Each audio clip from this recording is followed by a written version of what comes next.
Ces grondements inquiétants. Le sol tremble sous vos pieds. Attendez un peu, c'est mon ventre. Ou alors, c'est peut-être le mont Adams, dans l'État de Washington qui se réveille. Il s'agit du plus grand volcan de cet État, tant en superficie qu'en volume.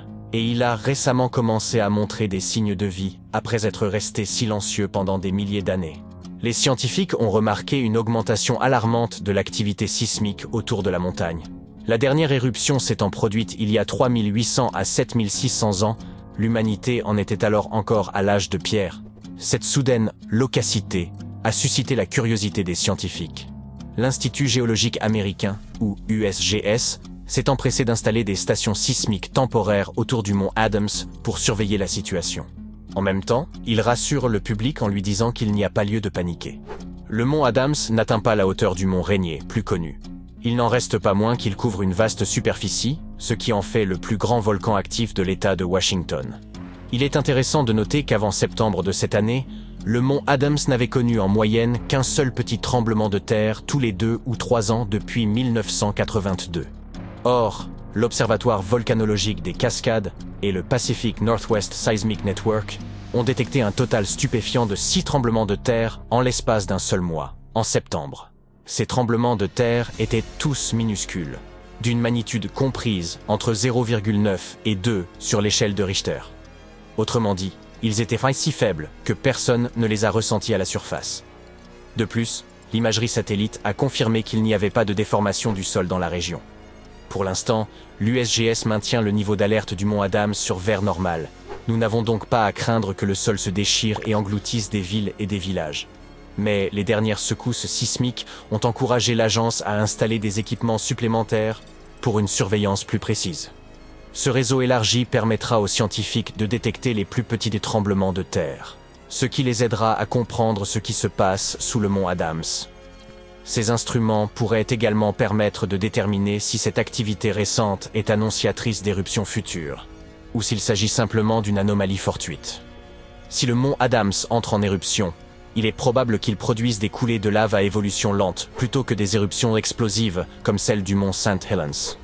Après tout, les éruptions passées ont entraîné des coulées de lave qui ne se sont répandues qu'à quelques kilomètres du volcan. Ce n'est donc pas de cela qu'il faut s'inquiéter. Les lahars, ces coulées boueuses qui se forment lorsque les cendres volcaniques, les roches et la glace fondue se mélangent au cours d'une éruption, sont beaucoup plus dangereux. Des lahars se sont déjà formés près du mont Adams, même en l'absence d'éruption. La roche, affaiblie par les processus hydrothermaux au sommet du volcan, s'est soudainement détachée, créant des coulées de boue rapides et destructrices. C'est précisément pour cette raison que l'USGS classe le mont Adams dans la catégorie des volcans à haut risque. Bien qu'il n'entre pas fréquemment en éruption, il présente toujours un danger sérieux pour les localités voisines. Le Katla, en Islande, est un autre volcan à surveiller de près. C'est l'un des volcans les plus puissants et les plus dangereux du pays. Sa dernière éruption remonte à plus d'un siècle, en 1918. Mais s'il entre à nouveau en éruption, sa puissance pourrait être 10 fois supérieure à celle d'un autre volcan islandais, dont je n'arrive pas à prononcer le nom, désolé. Ce dernier est entré en éruption en 2010, perturbant complètement les transports aériens dans toute l'Europe. Une éruption du Katla pourrait libérer de grandes quantités de dioxyde de soufre, qui pourraient former des aérosols sulfatés dans l'atmosphère. Ces aérosols réfléchissent la lumière du soleil, ce qui pourrait même entraîner un refroidissement temporaire de la planète. Un tel phénomène s'est souvent produit après des éruptions volcaniques catastrophiques par le passé. Bien que les éruptions soient fréquentes en Islande, le nuage de cendres du Katla s'élèverait probablement plus haut dans le ciel européen et couvrirait de plus grandes zones que celui de l'autre volcan. Il clouerait les avions au sol et aurait des répercussions négatives sur l'économie des pays concernés. L'éruption du Katla nuirait également à l'agriculture, à l'approvisionnement en eau et à la qualité de l'air. En 2014, des scientifiques ont noté qu'une éruption de grande ampleur pourrait même provoquer un tsunami qui se propagerait le long de la côte sud de l'Islande et jusqu'à l'océan. Mais l'impact potentiel d'un tel tsunami n'est pas encore clair. Le Katla a tendance à entrer en éruption à intervalles réguliers, tous les 40 à 80 ans. Ce qui signifie qu'une nouvelle éruption est statistiquement très probable dans un avenir proche. C'est pourquoi le Katla reste sous étroite surveillance scientifique. La Cambre Vieja des îles Canaries est entrée en éruption récemment, en 2021, rappelant au passage son potentiel destructeur. La coulée de lave de cette éruption a été dévastatrice. Elle a recouvert des quartiers entiers et s'est déversée dans l'océan, détruisant plus de 3000 maisons. Des milliers de personnes ont dû être évacuées. Mais le plus fou, même si les dégâts ont été importants, les scientifiques pensent que la situation aurait pu être bien pire. Une éruption massive de la Cumbre Vieja aurait pu provoquer l'effondrement de l'ensemble du flanc ouest du volcan dans l'océan Atlantique, déclenchant un méga tsunami. Ce tsunami hypothétique aurait pu créer des vagues de plusieurs dizaines, voire centaines de mètres de haut.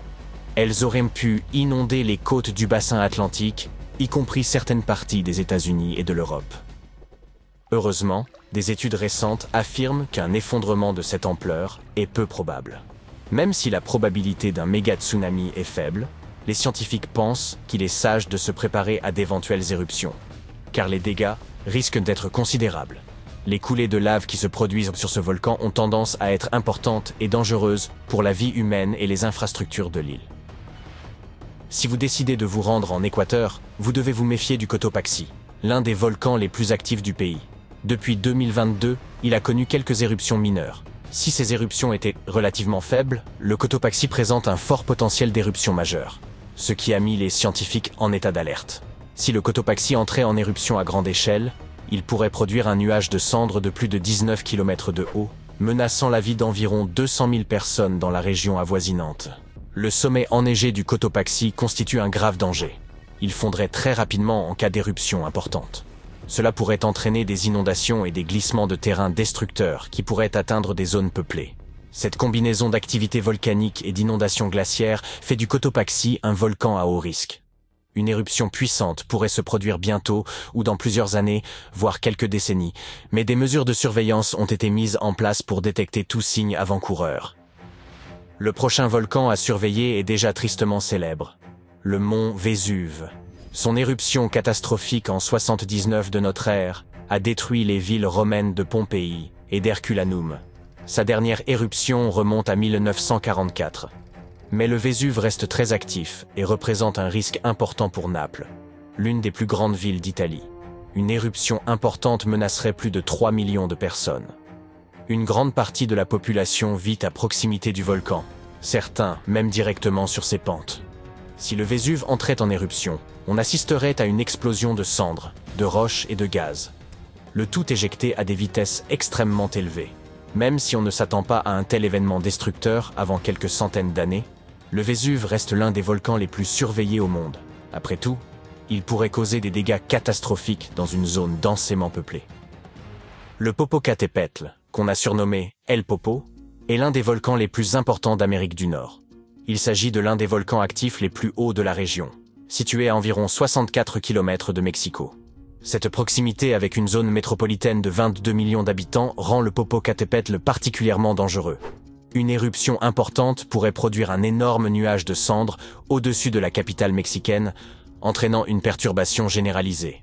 Les cendres pourraient obstruer les systèmes de drainage de la ville, contaminer les réserves d'eau et même provoquer des pannes d'électricité en court-circuitant les systèmes électriques. En outre, des lahares pourraient dévaler le volcan et atteindre les villes voisines. Le Popocatépetl présente une activité sismique quasi constante depuis le début des années 2000, et les petites éruptions y sont assez fréquentes. Au début de l'année 2024, 13 éruptions mineures ont été enregistrées, ce qui a alarmé les villes voisines. Cependant, les volcanologues considèrent que de telles éruptions sont normales pour le Popocatépetl. Si l'on parle de volcans super dangereux, on ne peut pas passer sous silence le parc national de Yellowstone. Il abrite l'un des plus grands supervolcans du monde. Sa dernière éruption massive s'est produite il y a environ 640 000 ans. Mais si ce monstre entrait en éruption aujourd'hui, l'impact serait bien plus dévastateur pour l'ensemble de la planète. Les États les plus proches de Yellowstone, notamment le Montana, l'Idaho et le Wyoming, seraient aux faits les plus touchés et subiraient probablement des coulées pyroclastiques désastreuses. Ces coulées, composées d'un dangereux mélange de lave, de cendres et de gaz, peuvent tout anéantir sur leur passage. De grandes parties du pays seraient également recouvertes de cendres volcaniques, plus d'1 mètre dans certaines régions. À l'échelle mondiale, une éruption à Yellowstone enverrait des tonnes de cendres et de gaz dans la stratosphère, ce qui risquerait de bloquer la lumière du soleil et de faire chuter les températures globales pendant plusieurs années. Cela perturberait l'agriculture, anéantirait les systèmes de transport et provoquerait des pénuries alimentaires à grande échelle. Cependant, si un mythe populaire veut que Yellowstone soit prêt d'entrer en éruption et même en retard, les géologues affirment que ce n'est pas vrai. Les volcans ne suivent pas de calendrier précis et l'activité de la région n'indique pas une éruption imminente. C'est donc une bonne nouvelle.